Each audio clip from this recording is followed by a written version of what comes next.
OK，尊敬的各位领导、各位专家、各位朋友，大家下午好。Distinguished guests, ladies and gentlemen, our friends, good afternoon. 欢迎来到太阳能加展馆，我是隆基绿能李正国，很高兴今天在缔约方会议上与大家见面。我们很高兴能有机会与中东北非地区的朋友和合作伙伴共同探讨绿电加绿氢，帮助地区实现碳中和。Welcome to the Solar Plus Pavilion. I'm Li Zhengguo from LONGi Green Energy, and I'm very happy to meet you all at COP28. It is my pleasure to have the opportunity to discuss with friends and partners in the Middle East and North Africa region how green power and green hydrogen can help the region achieve carbon neutrality. 世界能源理事会认为，可持续发展能源系统包括能源安全、能源公平和环境可持续性，三者共同构成三难困境，每个国家和地区都面临着处理三者之间的平衡关系。The World Energy Council believes that a sustainable energy system includes energy security, energy equity, and environmental sustainability. The three together constitute the trilemma, and every country and region has to deal with the balanced relationship between the three. 但是很幸运的是呀，就是在光伏这个技术的一个最近这些年的进步，然后来解决了这方面的问题。大家可以看到，过去10几年的时间，这个光伏已经发展成为全球绝大多数国家和地区最便宜的电力能源。Unfortunately, along with the technological development of solar industry, we are able to solve the trilemma. And over the past decade, during the reduction of cost, solar has become the most affordable energy in many regions in the world. 我们测算下来呢，就是每瓦光伏组件生产它从矿石一直做到组件呢的消耗的电量是0.4度电，但是在这一瓦光伏组件，在它的生命周期里面可以发出45度电，大家可以看到是100多倍的能源放大能力。那么因此，光伏是清洁能源的放大器和搬运工那再加上光伏在全球各地都有很普遍的分布，就是人说阳光普照大地，所以它在这个刚才解决说到的能源安全、能源的可持续这个发展和能源公平上面这三难困境上，很好的解决了这个问题。And according to our calculation, each watt of photovoltaic module consumes 0.4 kilowatt hours of electricity, and power generation during its entire life cycle of 30 years is about 45 kilowatt hours. And energy output is more than 100 times the consumption. Therefore, PV is the amplifier and carrier of clean energy. And actually, solar power is available and accessible in the most wide range in the world. In this way, solar power is able to achieve energy security, equity, and sustainability. In this way, to solve the trilemma. 但是呢，其实光有这种便宜的绿电还不够，就是在深度脱碳这个环节呢，我们还有很多领域，我们电力覆盖不到的一些领域也需要脱碳，比如说像类似钢铁、水泥、航空运输、远洋货运、建筑采暖，仍有大量的用化石能源去做的，就是非电领域。那这些的将来的绿色发展也是需要绿色替代的，所以说绿氢是未来最有可能取代这些场景应用的一种能源形式，所以因此绿电加绿氢应该是更完整的解决了我们的能源转型问题。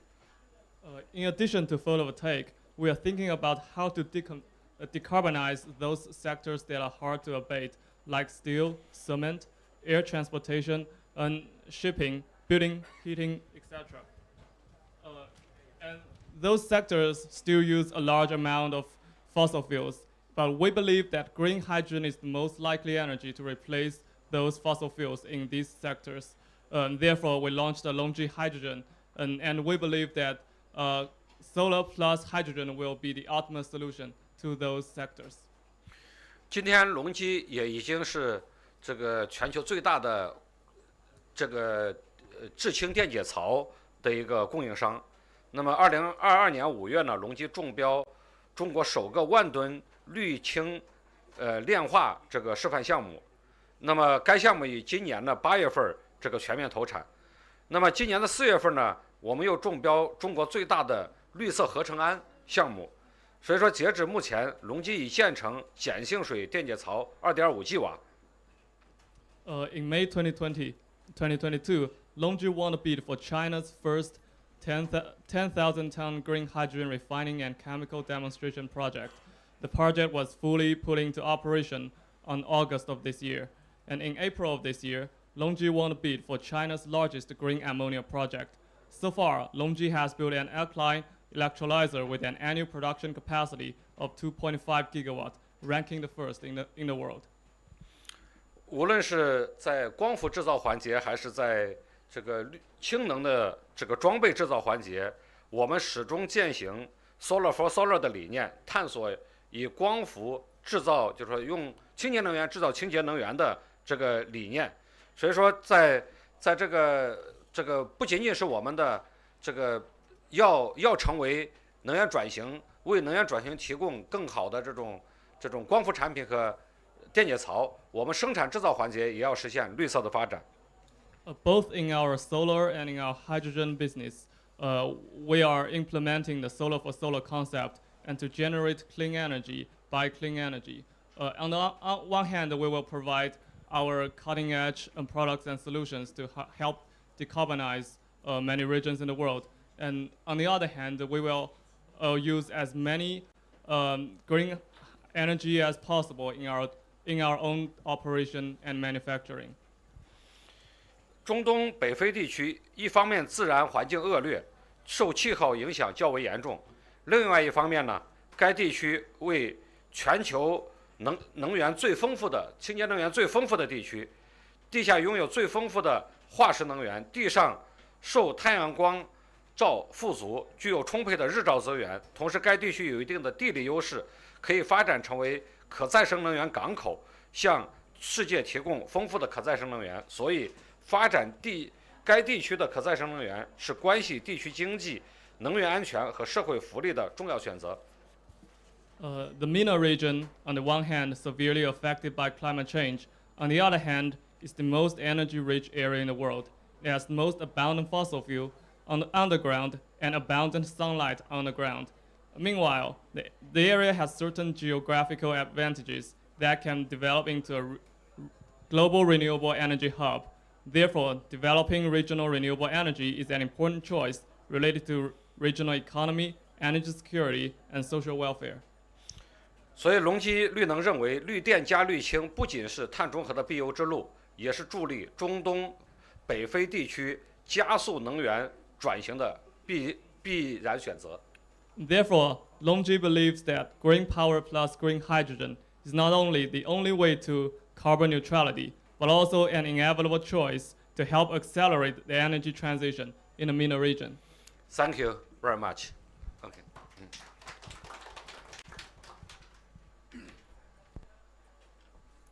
Okay, thanks for Mr. Lee's excellent addressing as an expert of renewable energy.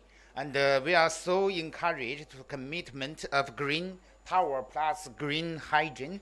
And thank you, Mr. Lee, very much. Now, let's begin today's most important and exciting part for today's panel.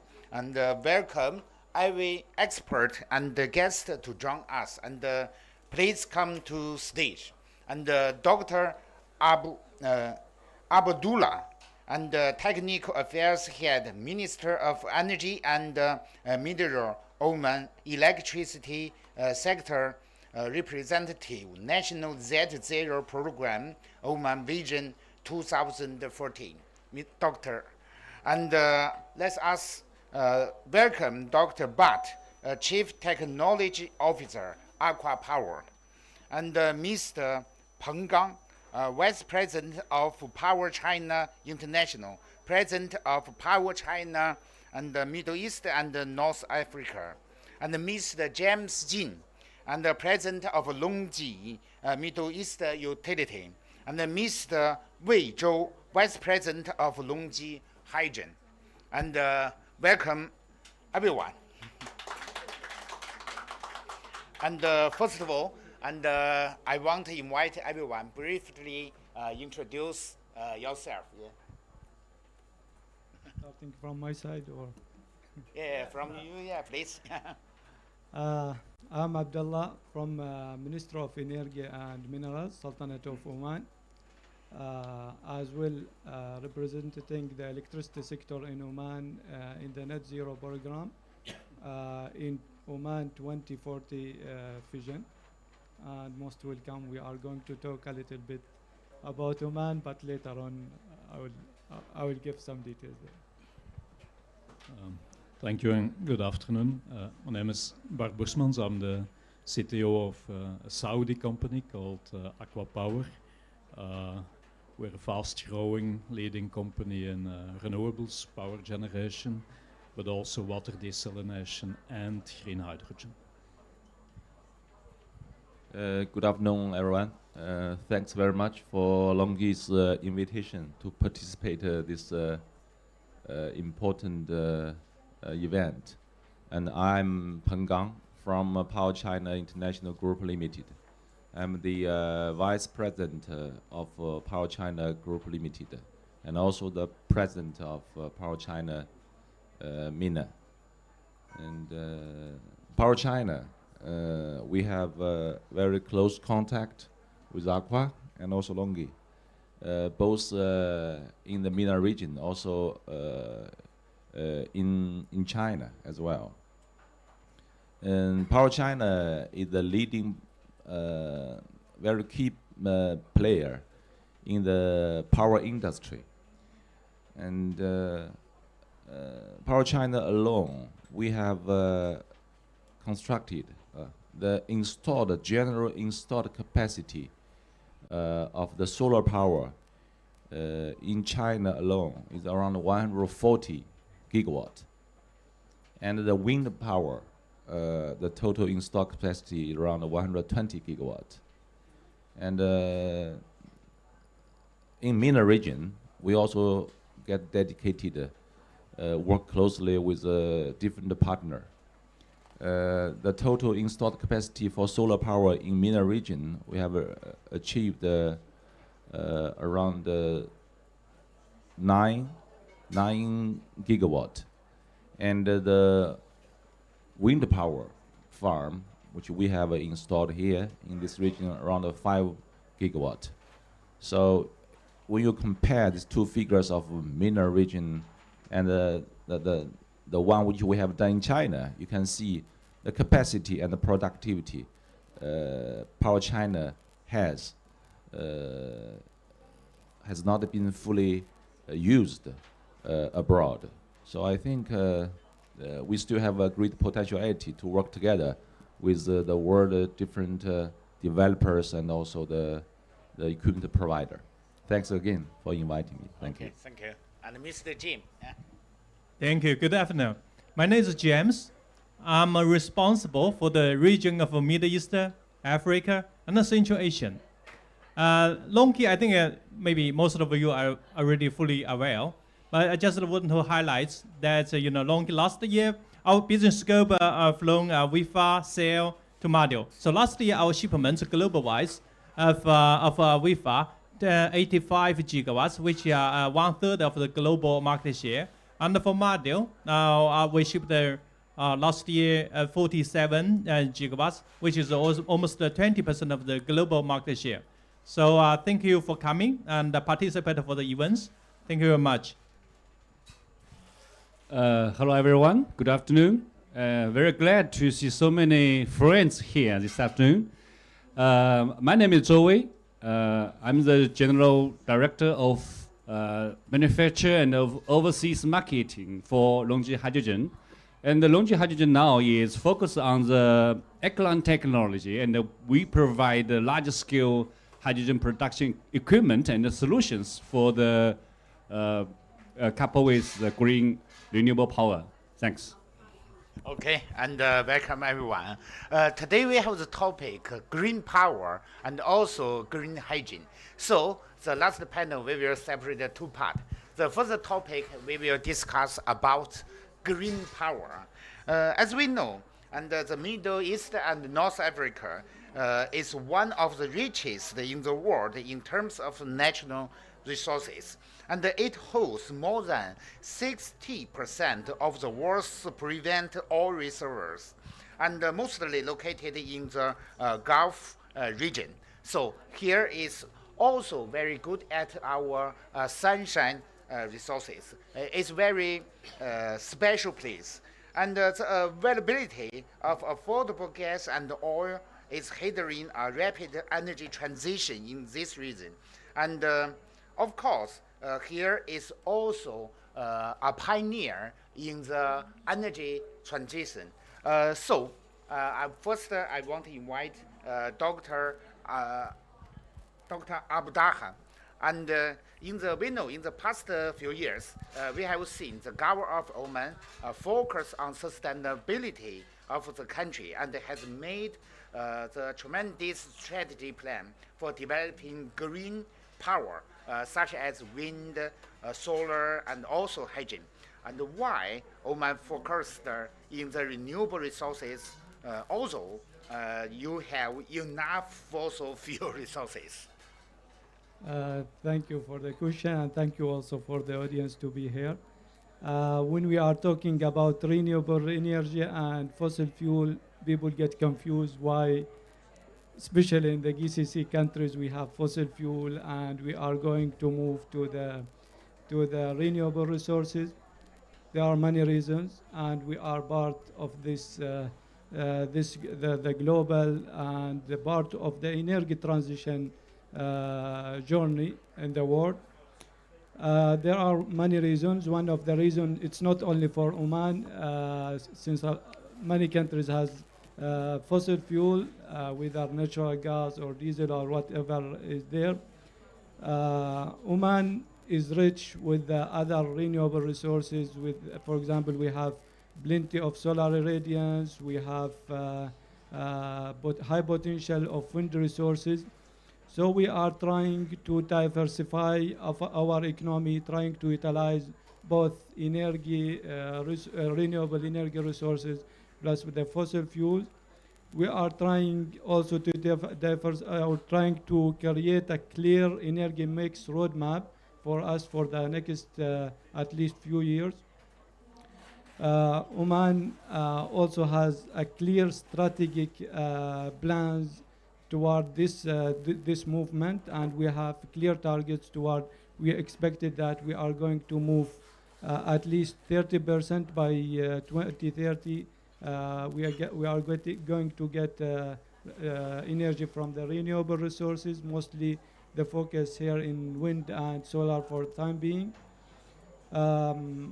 Although we have already operated some of the renewable plants, solar and wind in Oman, we have the first, you can say it's a small-scale 50 megawatt pilot project, 50 megawatt wind farm, and it's already operated in 2019 and connected to the main grid in Oman. We have 100 megawatt solar as well. Connected to the 500 megawatt connected to the grid. Plus nowadays we are working in under construction 1,000 megawatt solar. So we are there a lot of projects in solar and wind coming in the next year. So in conclusion for this question, I would like to give some of the time because the time is limited. So when we're talking about oil and gas sector and the renewables, I can say this is like a complementary fields. We need both of these two resources.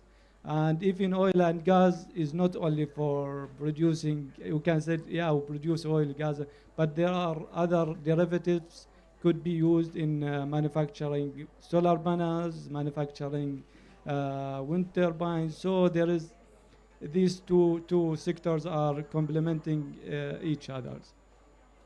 Okay, thank you, Doctor. But you have talked about the strategy and the background, but we want to know some actions.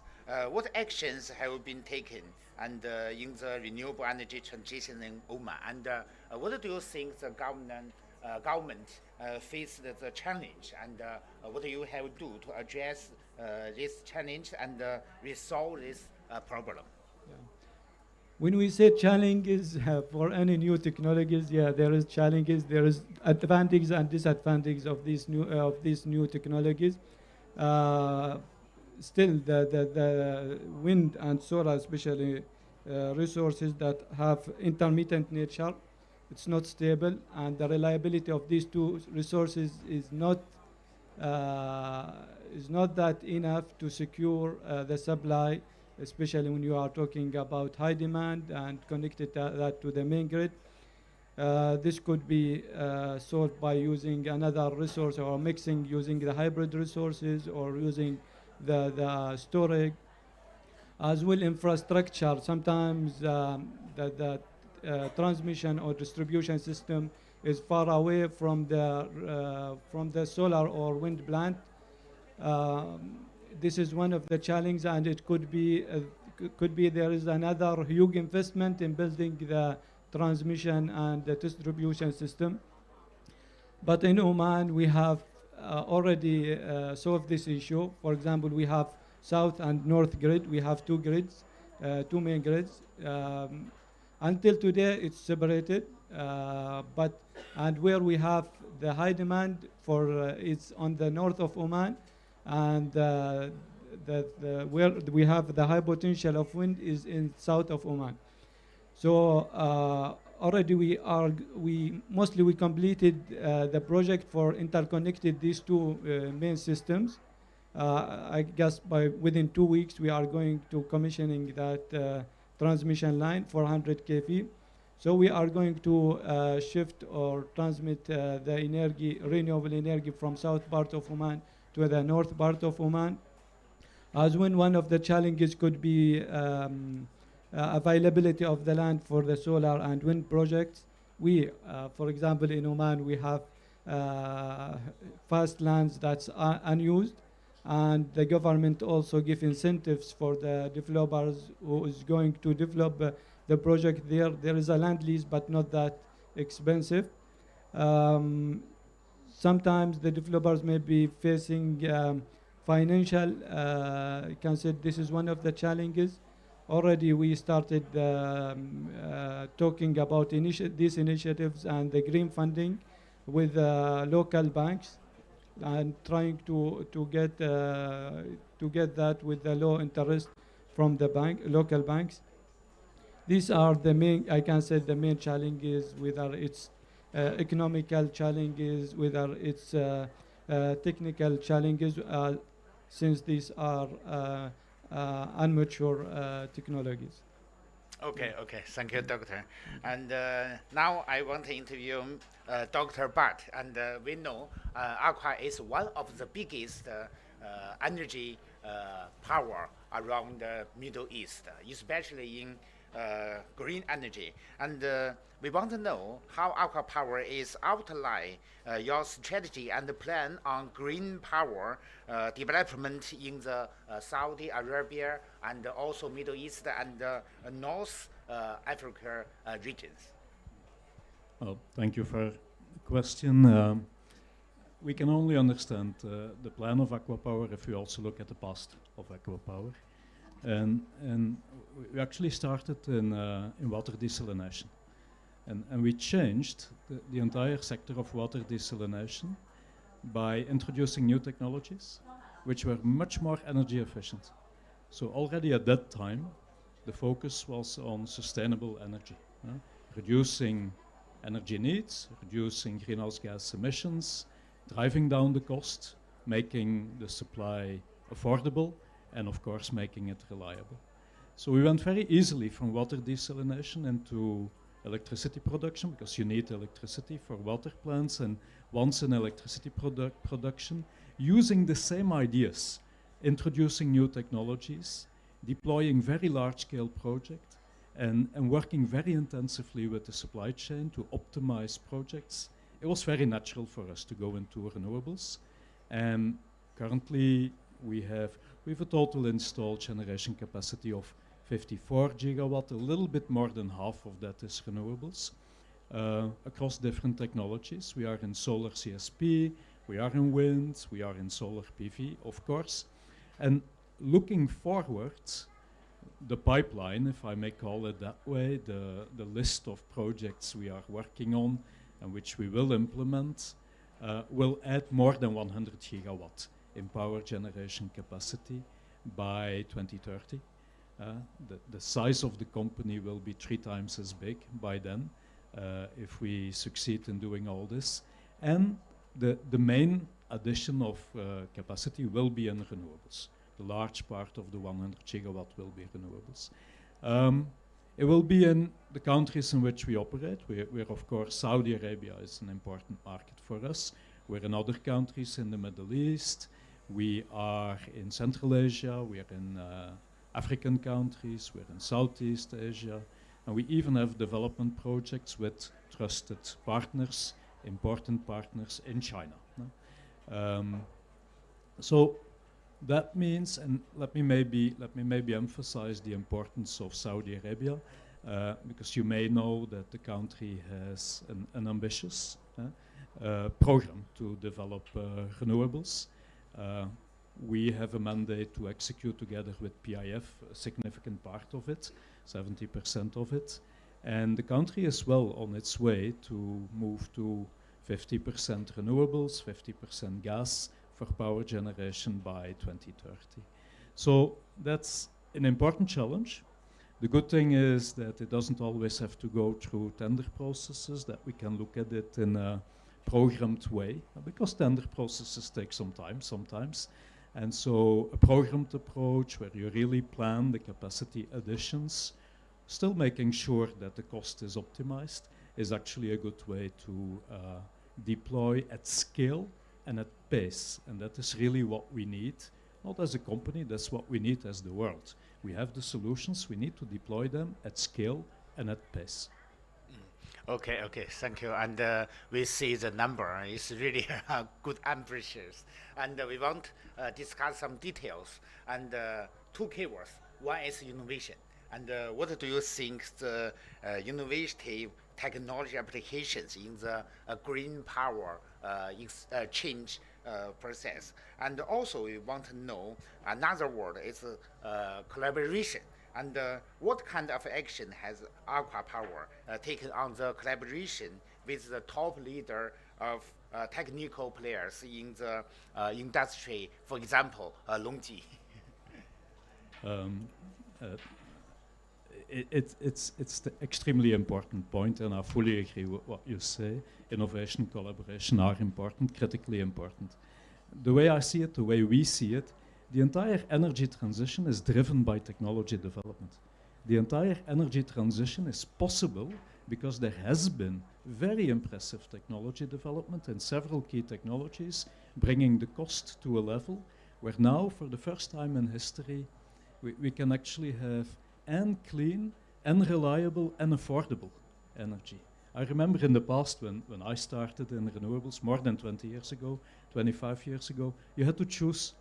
It was either reliable technology or affordable technology or clean technology. But now, thanks to the progress that has been made in the past, we actually have the possibility, we have solutions which combine the 3. And adding renewables in most systems in the world will actually lower the overall cost of electricity for the consumers, even if you take into account the inevitable system cost.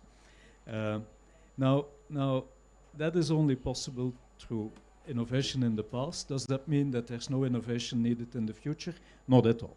We need to continue on that path. And I do believe there are actually 2 elements in there. One is the continuous improvement of the existing technology. And solar photovoltaics is a great example, and I think indeed that LONGi is a leader in that regard. Every 2 years we see a new technology within photovoltaics coming to the market. Always more performance. We see now the introduction of TOPCon. Maybe some time from now we will see the tandem cells coming. And there is continuous improvement, and that is absolutely needed to be able to deploy at an even larger scale. But at the same time, there is also disruptive work ongoing. And maybe in the fields of storage, especially medium duration storage, and in the field of hydrogen, there is still more room for disruptive innovation, not only just improving the technologies of the past, which is important, but also really working on, aren't there any new technologies that could do significantly better? So what we do, we're a developer, operator, investor. We don't have thousands of people in research like LONGi, but we have adopted an open innovation model, so purely based on collaboration with universities, with research centers, but most importantly with leading technology suppliers. We have 36 projects ongoing in a portfolio. All of them are in collaboration. All of them are focused on technologies which are not yet mature, but also not very far from being mature. TRL 6, 7, technology readiness level 6, 7, and we help with our industrial background, with our knowledge of applications, we help bridging a gap, and I think that is important, bridging a gap from the lab to the field with pilot projects, demonstration projects and the like, and we're really convinced that we have a role to play. Okay, thank you, Dr. Butt. And we know Aqua have a very fantastic museum near the Dubai, and I have visited, and it's really impressed. And we can see a lot of technology, innovation, and also history about the energy. And I want to represent you to welcome everyone to visit the museum. It's really, really good. And thank you. And now, Mr. Peng Gang, and we know Power China has been deeply involved in the green power project in the Middle East and North Africa. And what are the key projects that the Power China has commissioned in this region? Can you give us some examples here? Thank you, Mr. Talisman. Thanks for the question. And I've been consulted my colleague because since I'm new here and we have prepared, it's really a long list, but I wish to give you a brief one. The key projects which has already been commissioned, including the Qatar Al Qasar 800 megawatt solar project, and also the Oman Ibri second 500 megawatt PV power project, and in Morocco also we got two CSP projects. A combined capacity is around 350 megawatt. Also in the Algeria, also the UAE, we have the first wind pilot project. Those are the typical one. What are the features that make the project typical? The Qatar one, 800 megawatt, that's the first non-fossil fuel power plant in Qatar. And that's also the third largest solar power project in the world to date. And we are willing just to break a record continuously. And also the Oman one, 500 megawatt PV power project. That's the largest commissioned power plant in Oman so far. And the UAE, the wind pilot project, that's the first wind, the wind power project in UAE. So it's has set a very benchmark effect for the following project to be developed. And yeah, I think that's the. Okay, thank you, and thank you for us for so many important projects. And what do you think this project will help on reshape the power of the nations, just as you mentioned, especially as a sustainability commitment and achievement for these countries? The new energy project, my understanding, especially in the MENA region, which has abundant fuel reserve, but they are inspired and trying to change the structure of their energy. I think one of the reasons I think it's the concept, the vision. We need to protect the climate change, to contain it in a certain range for the next generation and the generations after. So I think that's the common vision and the responsibility of our generations. The clean energy project for Qatar, the one which I just mentioned, the 800 megawatt project, it supplied the clean energy for 300,000 households. And that's for Qatar alone. It helped reduce the carbon dioxide emission for about 900,000 tons per year. I think that's just coincide with Qatar's carbon neutral World Cup. The second one in Morocco Nor 2 and 3 CSP power plant. It has delivered 1.23 million hours of clean power annually. That one reduced the carbon dioxide emission for around 530,000 tons every year. So, and also it's helped to improve the power supply structure, the capacity, and allow more than 1 million Moroccan families to use clean energy. Also, they are using this power supply to export to Europe as well. And it's completely changing Morocco's dependence on the imported electricity. The UAE one, the pilot project which we have done, the wind power, the capacity is not big, but it set a very good example for the future, to more encouragement for the government to develop this wind power project. Thank you. Okay, and for you, the last question. We know innovation is very important, and also you can use a more high efficiency project, high efficiency product in our project. And what is the Power China expecting that innovative technology to be applied on the green power projects in the future? I understand, as our Accra friend has already suggested, innovation has playing a very critical role in every aspect of our daily life, industry-wise, our household life as well. So I think innovation is a driving force for the evolution of the human society.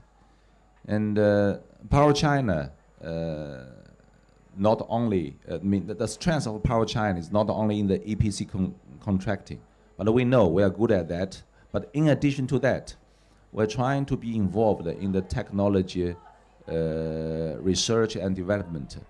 We have a number of design institutes, like Huadong, which Accra is well aware. They have invested a lot into this research and development. And the LONGi also, the project we did in Qatar, we are using also this bifacial panel, and I think that's also the new technology. It helps to improve the efficiency of the project and also make the project more economically, make the cost more affordable for the customer. So I think we, as Power China, we think innovation is playing a very great role to make the clean energy, to make it affordable and make it can be used in a wider scene in our daily life. But we also realize that the challenges ahead, because research and development requires a lot of investment. And you may fail 99 times, and you can succeed only in the hundreds. So I think that requires resilience, persistence, and determination to make it happen. Thank you. Okay, thank you, Mr. Peng. And now it's my colleague and Mr. Jin. And we know many countries in the Middle East and North Africa have set up a very ambitious target for the energy transition. And how can LONGi help these countries to achieve this great target? Well, we see more than 100 countries actually participated for the Zero Carbon Committee, and especially in the region of Middle East and Africa. We saw, the very important large countries, for example, as mentioned by Mr. Bart, Saudi.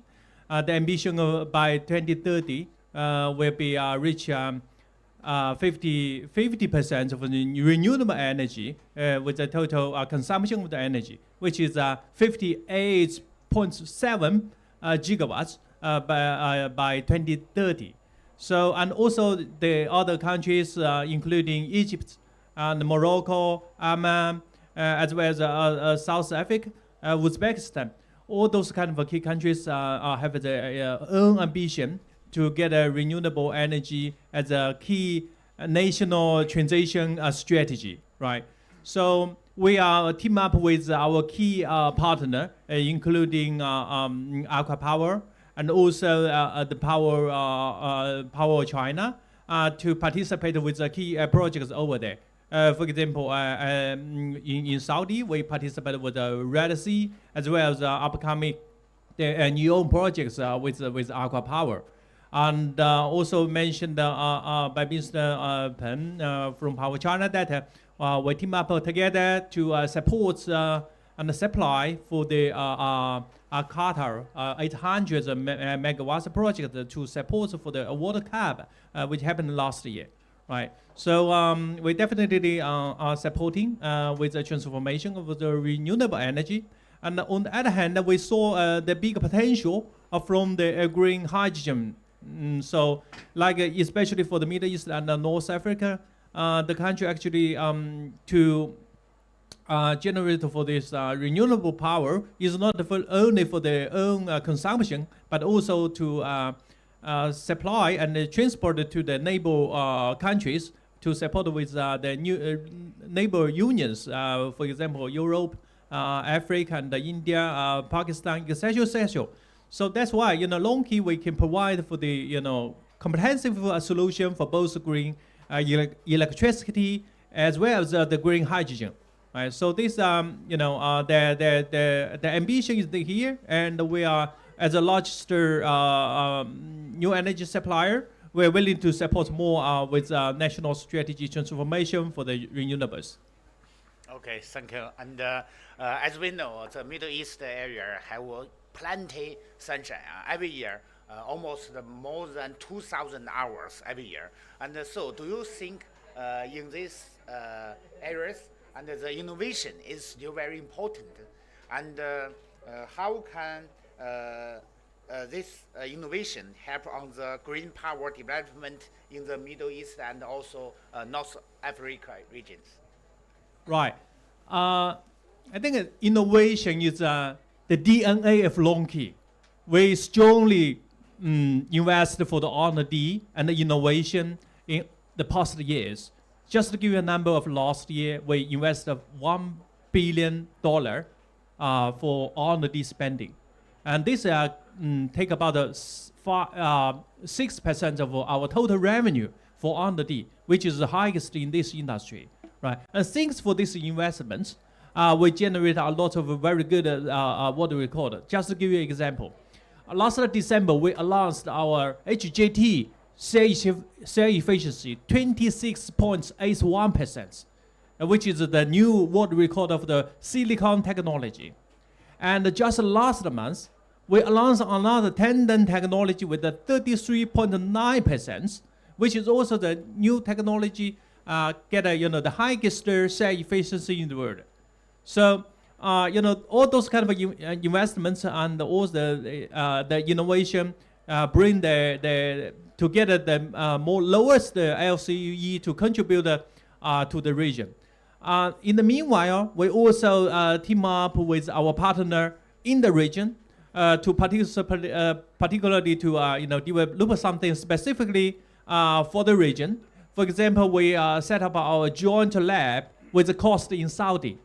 And also we just signed an MOU with our partner Aqua Power to set up a joint innovation to team up together to find the collaboration in terms of the, to design something specifically for this desert environments, the high temperature environments, how we adopt our standardization products and make the customization. So this is all the innovation we are under researches. We're developing in-house with our headquarters and also supported with the local. Next year we will also splitting our R&D team to the region. So it means we will have our R&D team in Middle East, based in Dubai, and work together with our partner, including Aqua Power and Power China, to set up the joint collaboration of the innovation. Right. Okay, thank you. And just as we know, and LONGi has the slogan, solar for solar. That means we produce the new energy, buy new energy. And as we can see, there's a huge demand of the solar product in the next coming years, especially in the Middle East. And we know when we manufacture the green power products, we also consume some power. And what measure does LONGi consider to address the carbon emission related to the manufacturing? Yeah, Mr. Ji. Right. So basically, we give a number. Produce 1 watts of a panel will consume 0.4 kilowatts an hour with consumption of the energy. However, during 25 and 30 years of the warranty of the panel, which can generate 45 kilowatt per hour. So which means is that more than 100 times of the consumption of the energy, right? So and today you look at basically more than 80% of the panels produced from China. So it means actually China we absorb all those kind of energy wasting consumption in the country and the support for the global transformation of the renewable energy. Then for LONGi ourselves, we also use lots of renewable to produce the panels in our manufacturing. Just to give you another example that, in Yunnan, our manufacturing sites, we use more than 90% of renewable energy to produce the panel itself. So, and overall in LONGi, our renewable consuming of the manufacturing more than 40%, right? So this, I believe, we have the slogan of solar for all. So we are continuous to support for the transformation of the new energy to use the green power. Okay, thank you, and Mr. Jin. And this is all the topic about the green power. Now we will transfer the green power plus green hygiene. And we know, and innovation technology is very important to support deep decarbonization and sustainable development in this area. So the first I want ask Dr. Abdullah. And we know the government have made a very aggressive plan to manufacture 1 million ton of green hydrogen per year by 2030. And how the government can support on this development of green hydrogen, and how it's important for Oman to achieve that target? Yes. Oman already ahead in terms of the green hydrogen. We have a plan, or we have like green hydrogen framework already done since last year, or beginning of this year, sorry. And already we have a governmental company called Hydrom. The company is handling the green hydrogen project, following about the developers, if there are any challenges, trying to make that implementation of that project as soon as possible. So we have a plan by year 2030 to produce at least 1 million ton of green hydrogen. There are, of course, many challenges there, but we are coming up with some solutions regarding that challenges. One of that challenges could be facing producing the green hydrogen, the off-taker, who is going to take that green hydrogen. So transportation also is another challenge, and could be reducing the efficiency, or at least not the efficiency, you can say the economical feasibility of that green hydrogen project. So now we are planning to utilize that 1 million ton, to utilize it locally, building our green steel factory or cement, and trying to utilize that hydrogen locally up to year 2030. Also, we have already making an assessment for the for the potential, or where we have the high potential of wind resources, and where we have the infrastructure to transport the hydrogen in future. For example, we have two main ports. One is the Dokkum port, and the other one is Salalah port. These are the two main important ports in Oman. So it's already there, and if there are any opportunity to export that green hydrogen, that ports are near to the facilities of reducing the green hydrogen. The other challenges could be infrastructure, and within the land there. Also, we come up with.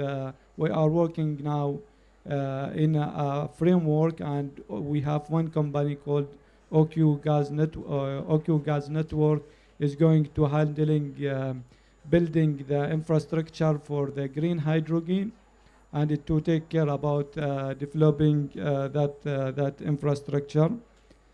Regarding the availability of the lands, already we have fast land, unused fast lands, either for green hydrogen, green molecules, or for green electrons. Availability of the resources, wind and solar, we have plenty of wind and solar resources, and we are talking about at least 30 gigawatt by year 2030. As well, we are talking about the green hydrogen. We have for the renewables, or for green electrons, at least 3 giga to 4 gigawatt from solar and wind by year 2030. This is in general the challenges that I guess this is not only for Oman.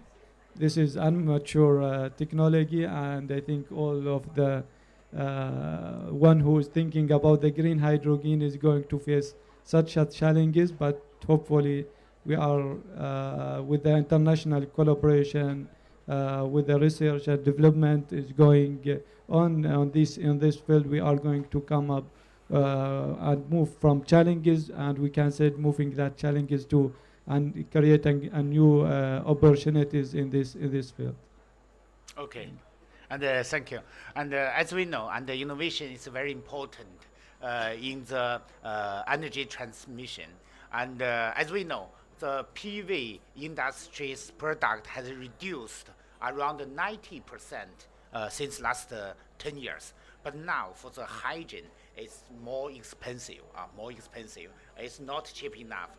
So what do you think, and how important the innovative technology can be used on the renewable energy, especially for the green hydrogen?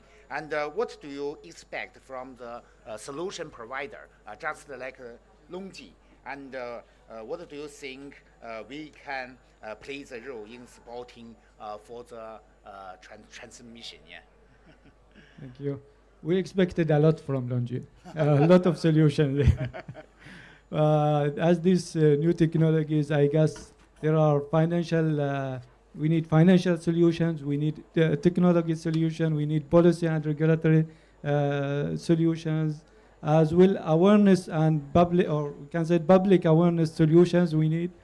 So you as, or LONGi as a main player, we can say one of the main player in the solar field, we expected that they are doing a lot for Oman. We expected that also for the global, trying to produce new technologies with higher efficiency.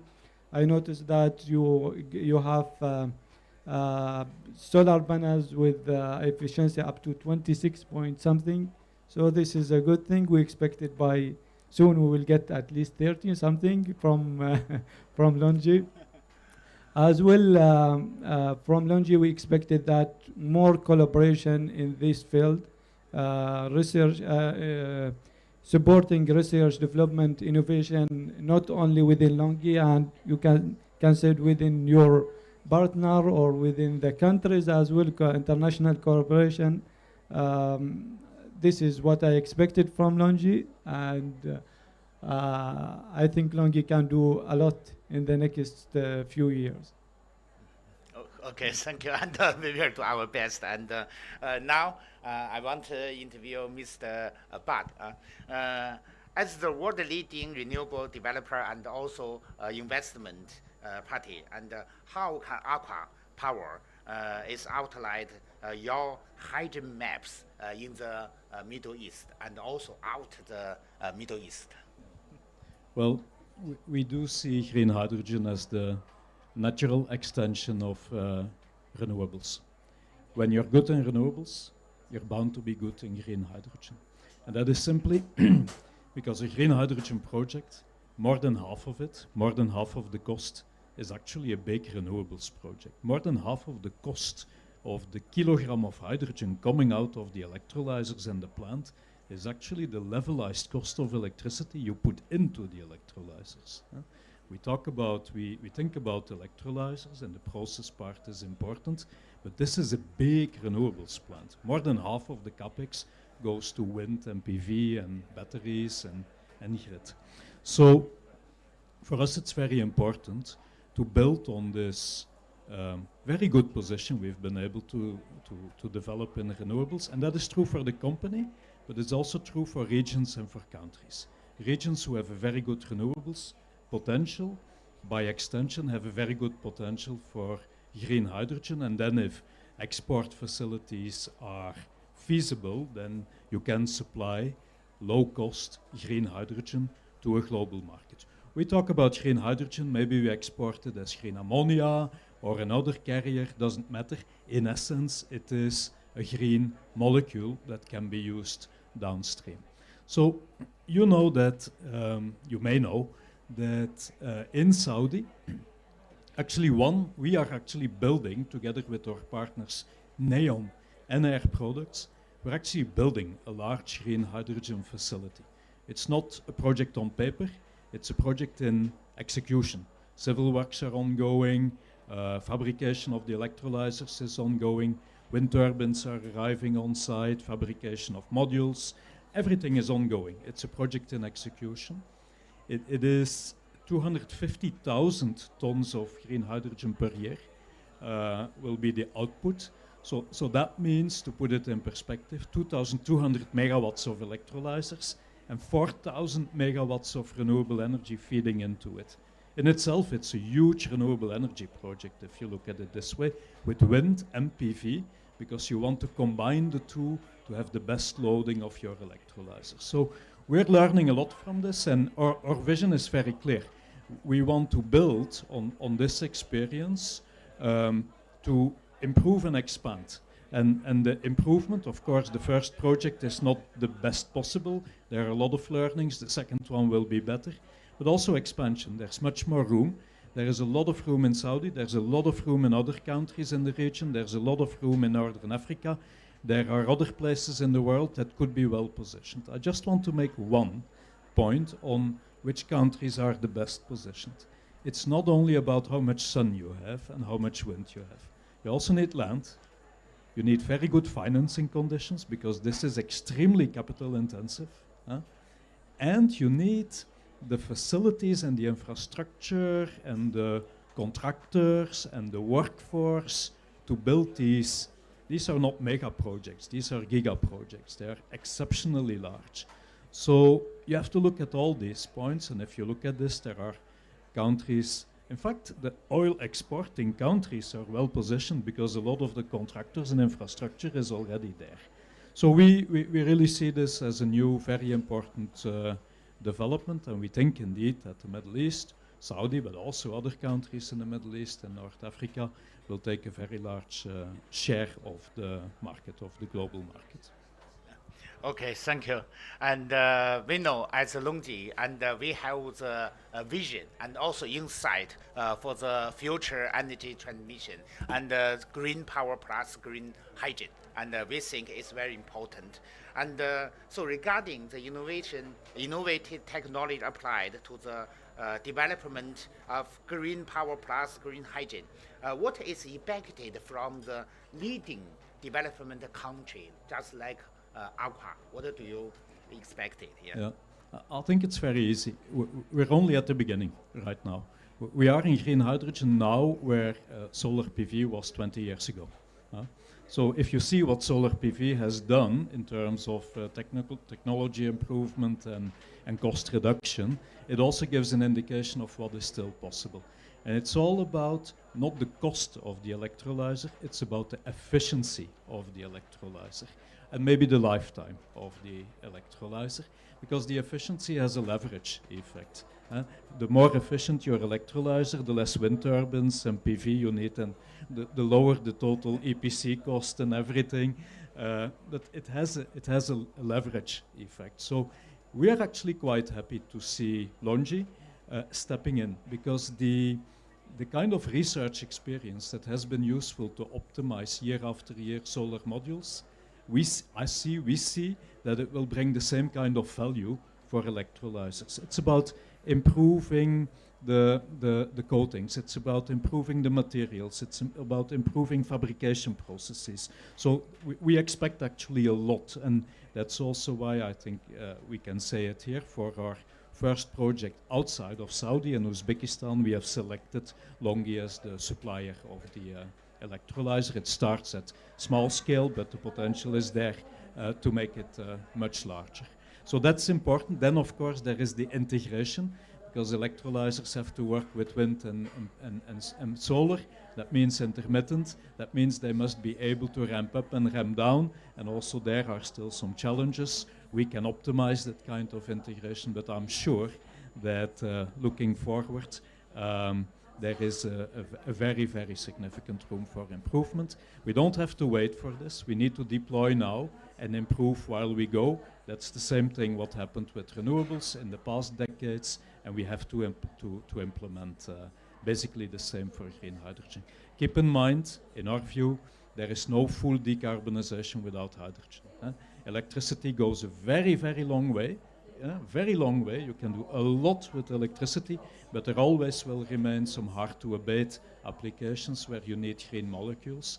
And these green molecules, we have to find ways to bring them to the market at an affordable cost. Okay, thank you for your insight. And a last request for Dr. Pada.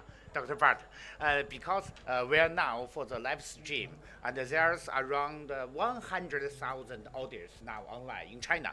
And can you briefly introduce your museum, and how can a normal person visit it? Is it possible for your museum, for the aqua, for the energy? Okay, thank you. And now you're putting a real challenge with all that esteemed public in China. I think you're referring to the Dubai, to the visitor center. Yeah.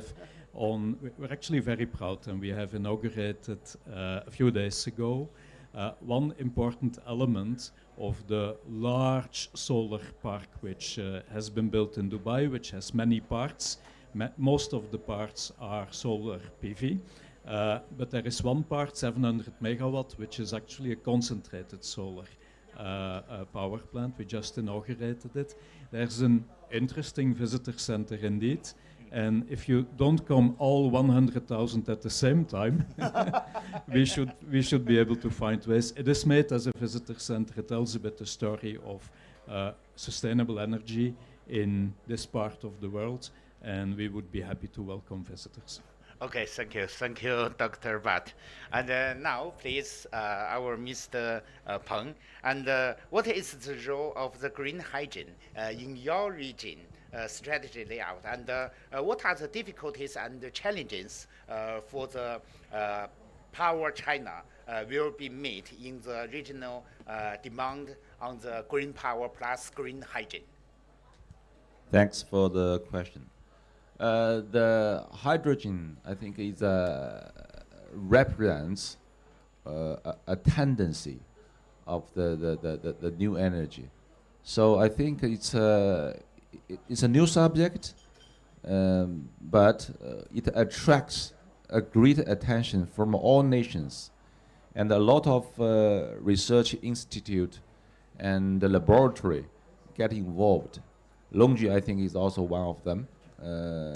So every country is aware that who get the cutting edge technology in hydrogen, who may get the lead in the next dozens of years, maybe, could be. Power China is also, we have been mainly working in the power industry for many years. The design institute we have, and also the collaboration we have with our national laboratory, have been very close, especially in the hydrogen.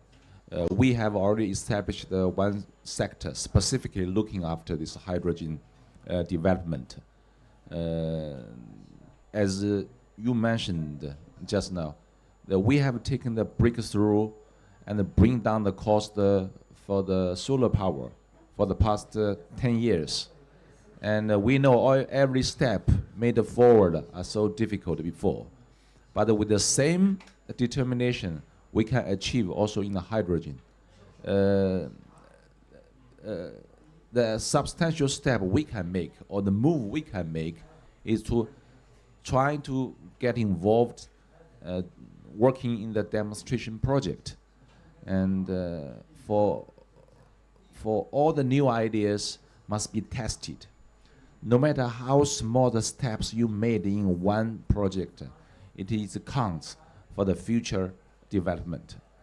And in addition to that, and we have trying to collaborate with different entities.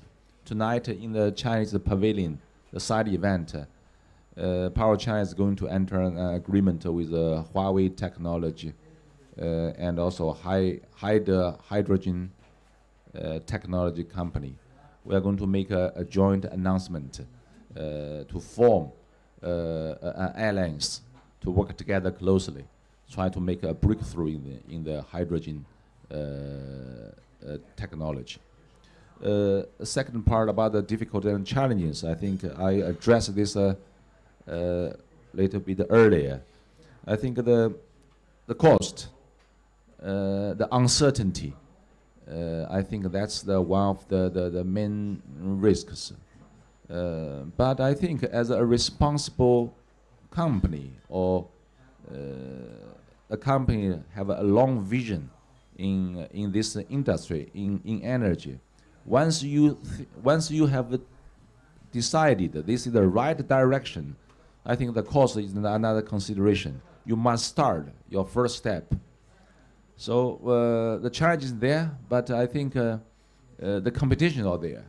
But the determination to go forward and to make each and every test and to achieve progress, the waiting is also there. So I think with Mr. Butt said, the combination of all the talents, all the resources, even the government regulatory support, I think we will achieve a breakthrough. Not far, not in the near future, but I think won't be far once we started. Thank you. Okay. Thank you, Mr. Peng. And I think LONGi will help you and to get your target. And now, finally, we welcome our Wei Zhou, the Vice President of LONGi Hydrogen. And how is the LONGi committed to being a provider of green power and green hydrogen solution? And can you give a briefly introduction? Yeah. To explain LONGi's development strategy in solar and hydrogen, first we need to see how LONGi Group view the relationship between green hydrogen, green power, solar power. So LONGi believes that green power plus green hydrogen is the best solution to accelerate the energy transition and fundamentally solve the carbon emission problems and effectively to overcome the intermittent and the storage problems of renewable power. The green power plus green hydrogen solution fully covers those industries like in urgent need of decarbonization, but hard to electrify, like petrochemical, ammonia, steel making, long distance transportation. So when we're looking at the great progress made by solar power in the past 10 years, the cost reduction in PV has really made a very key role in promoting of the green hydrogen development and makes green hydrogen application possible now, I think. And in the past 10 years, past decades, the cost of solar power has decreased by 90%. So we think hydrogen production will grow rapidly due to the substantial expansion of downstream hydrogen energy utilization and dominate in the future era due to the dual carbon targets. Thank you. Okay. And about the green hydrogen, I know you are the VP of our green hydrogen. And what are the main factors affecting the development of the green hydrogen? First, as an initial stage, the development of green hydrogen is highly dependent on policy, interest rate, and carbon price plays a critical role in the cost of hydrogen now. Only consider technical cost. Hydrogen can reach as low as like 1.2 to 1.3 per kilogram, very close to green hydrogen. But if the local interest is considered, like 5%, the cost of hydrogen will jump double, maybe more than double, like a simple calculation, maybe more than $3 to $3 per kilogram of green hydrogen. So therefore, green hydrogen is financially competitive in these regions, countries with low interest rates, like European, Japan, but there are still cost challenges in China.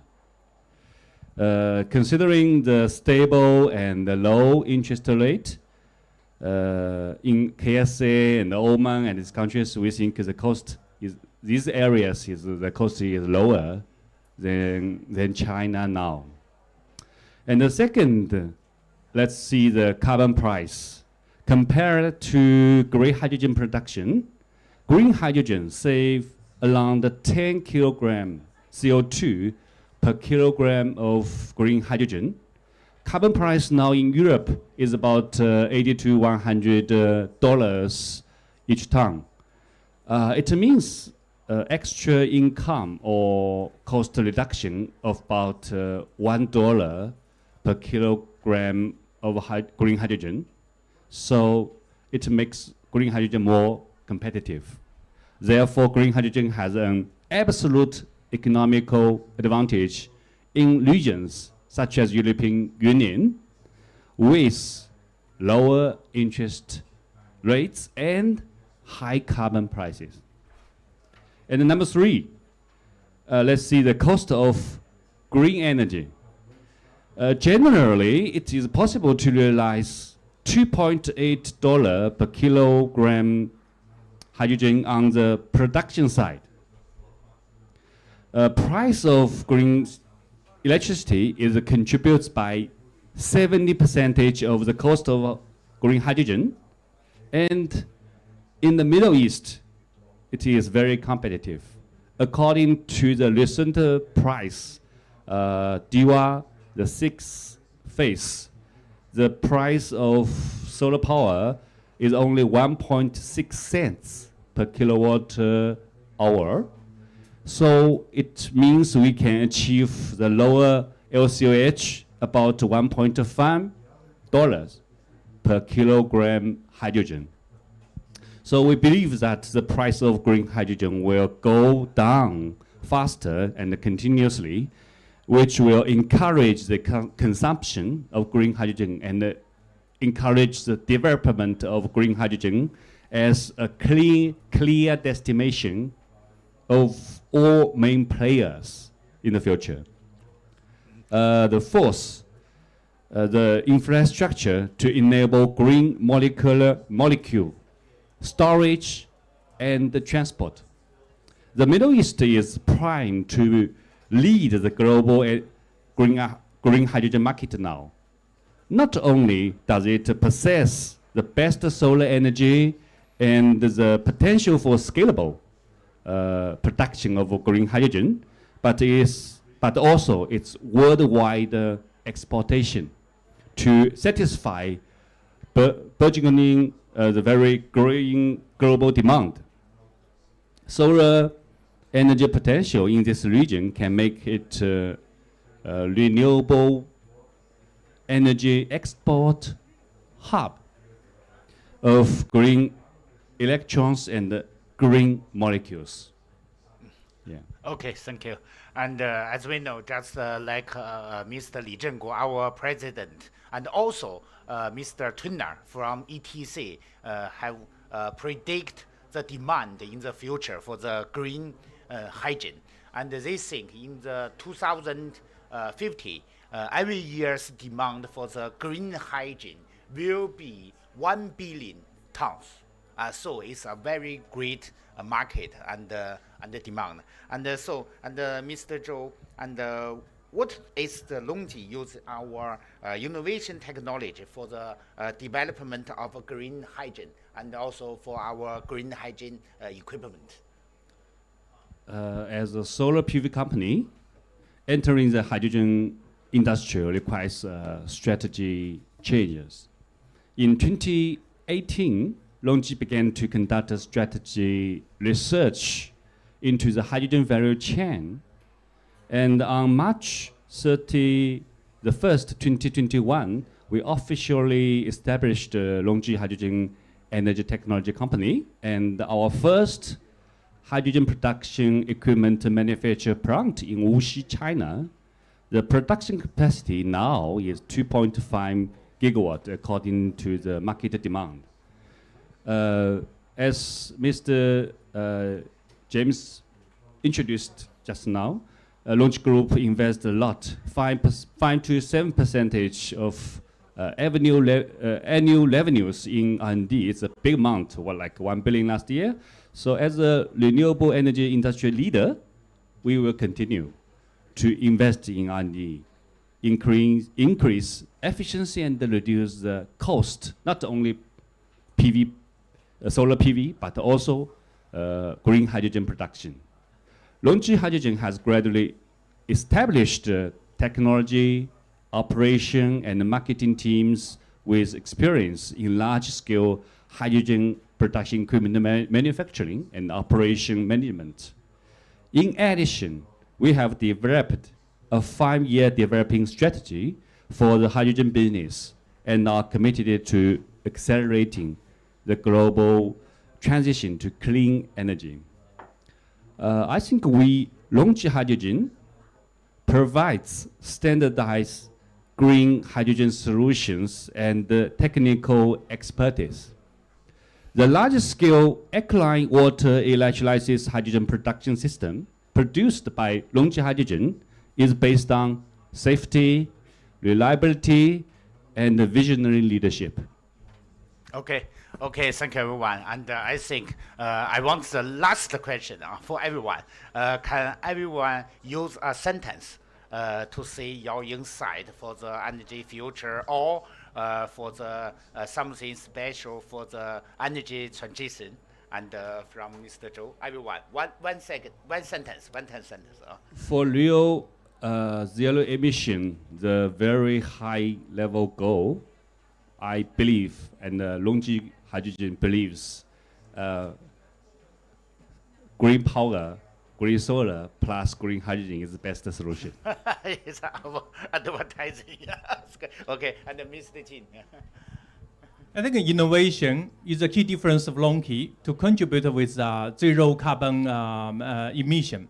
And green electricity and green hydrogen will be the most important driver of the region. So we will fully support with the transformation for Middle East and Africa. Thank you. Okay.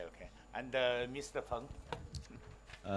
I think first, we can do better in this new energy transition, and Power China as the leading global power construction company, we are willing also to be the partner for all countries in the world, and we work together closely to make the energy transition better and wider.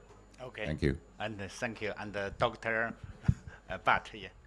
I'm actually hopeful, whatever the outcome of the political discussions will be, because the business is mobilized right now for the energy transition. Many people here have observer on their badges. The business is not observers. We're doing it fast. We have to do it, and that's the trajectory. That's what makes me hopeful. Okay, thank you. And Dr. Abdullah. Yeah. What I notice here, I visited many pavilions here in COP28. I noticed that each country has its energy transition plan, and we are all the global towards this journey.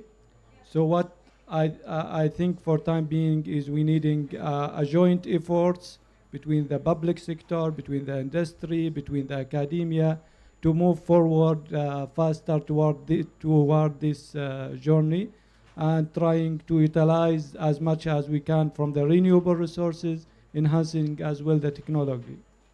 Thank you. Okay, thank you everyone. As we know, the Middle East is a very fantastic and I think miracle place for the PV technology, because for the last 5 years, the lowest cost for the PV solar energy all happened in this area the last 5 years. And so I think in the future decade or the future 20 years, and it will happen more and more miracle things. So thank you everyone. And we think with the bad and the road and very initiate, and we believe all the Chinese shareholders in the green power and the green hydrogen industrial field will be fully engaged and supportive to energy transition of the Middle East and the North Africa region.